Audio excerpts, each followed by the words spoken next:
اور جب اللہ سے عہد کرو تو اس کو پورا کرو، اور جب پکی قسمیں کھاؤ تو ان کو مت توڑو کہ تم اللہ کو اپنا ضامن مقرر کر چکے ہو، اور جو کچھ تم کرتے ہو اللہ اس کو جانتا ہے۔ اور اس عورت کی طرح نہ ہونا جس نے محنت سے تو سود کاتا پھر اس کو توڑ کر ٹکڑے ٹکڑے کر ڈالا، کہ تم اپنی قسموں کو آپس میں اس بات کا ذریعہ بنانے لگو کہ ایک گروہ دوسرے گروہ سے زیادہ غالب رہے۔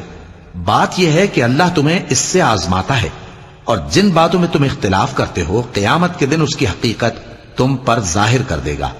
اور اگر اللہ چاہتا تو تم سب کو ایک ہی جماعت بنا دیتا، لیکن وہ جسے چاہتا ہے گمراہ رہنے دیتا ہے اور جسے چاہتا ہے ہدایت دیتا ہے۔ اور جو عمل تم کرتے ہو اس دن ان کے بارے میں تم سے ضرور پوچھا جائے گا۔ اور اپنی قسموں کو آپس میں اس بات کا ذریعہ نہ بناؤ کہ لوگوں کے قدم جم چکنے کے بعد لڑکھڑا جائیں، اور اس وجہ سے کہ تم نے لوگوں کو اللہ کے رستے سے روکا تم کو سزا چکھنی پڑے اور تمہیں بڑا سخت عذاب ملے۔ اور اللہ سے جو تم نے عہد کیا ہے اس کو مت بیچو اور اس کے بدلے تھوڑی سی قیمت نہ لو، کیونکہ ایفائے عہد کا جو صلہ اللہ کے ہاں مقرر ہے وہ اگر سمجھو تو تمہارے لیے بہتر ہے۔